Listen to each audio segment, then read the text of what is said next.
সরবরাহ সুলভ মূল্য সার সরবরাহ নিশ্চিত করুন। তা না হলে সেই কৃষক কিন্তু ঘরে ফিরে যায়নি, সেই কৃষক কিন্তু আবার রাজপথে নেমে আসবে, আবার সেই কৃষক কিন্তু রণাঙ্গনে নেমে আসবে।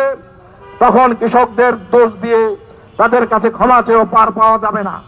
তাই ভালোয় ভালোয় কৃষকদের মধ্যে সুষ্ঠুভাবে সুষ্ঠু দামে সময় মতো সার সহ কৃষি উপকরণ বন্টন করুন।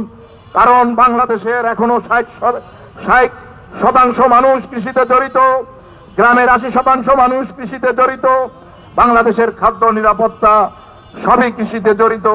তাই কৃষক বাঁচলে দেশ বাঁচবে, কৃষি বাঁচলে দেশ বাঁচবে।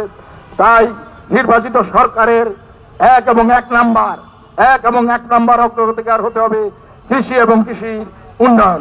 সংগ্রামী ভাই ও বন্ধুগণ, এ পর্যায়ে বক্তব্য রাখবেন বাংলাদেশ ভূমিহীন আন্দোলনের দপ্তর সম্পাদক মোহাম্মদ মহসিন।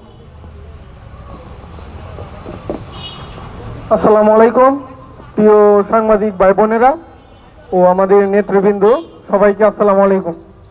আপনারা জানেন আমরা এই রমজান মাসে এই মানববন্ধন রোজা রেখে আমরা কেন করতেছি?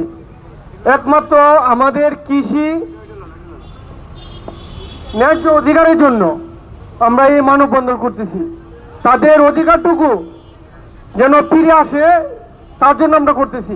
দেখেন, আমার জেলা হলো কিশোরগঞ্জ, হাওড় অঞ্চল। এখানে আমরা প্রতি বছর একটা ফলন হয় কৃষি, কিন্তু ঠিক মতো ঘরে তুলতে পারি না, কারণ আগাম বন্যা হয়ে আমাদের এই কৃষিকাজ ধ্বংস হয়ে যায়। তাই আমরা কত বারবার মানববন্ধন আমরা যখন প্রোগ্রাম করেছি, এই মানববন্ধন করছি, সরকারের কাছে দাবি করছি, বললাম 54 বছর কত 55 বছর হয়ে গেল স্বাধীন হয়েছে দেশ, আপনারা ভূমি ও কৃষি কমিশন গঠন করেন, কিন্তু কেউ আমাদের দাবিটুকু মানে নাই।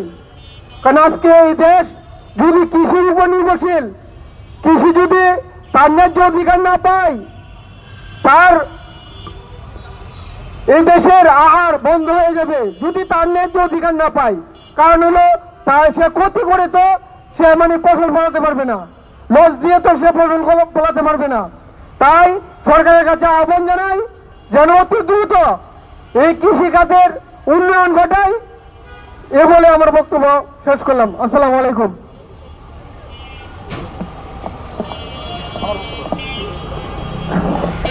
ধন্যবাদ। আসসালামু আলাইকুম। আজকের যে আমাদের সারের যে কালোবাজারি, এই কালোবাজারি নিয়ে আমাদের যে মানববন্ধন, এই মানববন্ধনের যে সকল বন্ধুগণ অংশগ্রহণ করেছেন, যে সকল মিডিয়া ভাইরা আমাদের প্রচার করছেন, তাদেরকে সকলকে ধন্যবাদ জানাই। আপনাদের এই জন্য আপনাদের কাছে আমাদের একটাই অনুরোধ থাকবে যে এই দেশের কৃষক, এই কৃষকদের পাশে দেখেন কোনো বড় কোনো নেতা নাই বা সরকার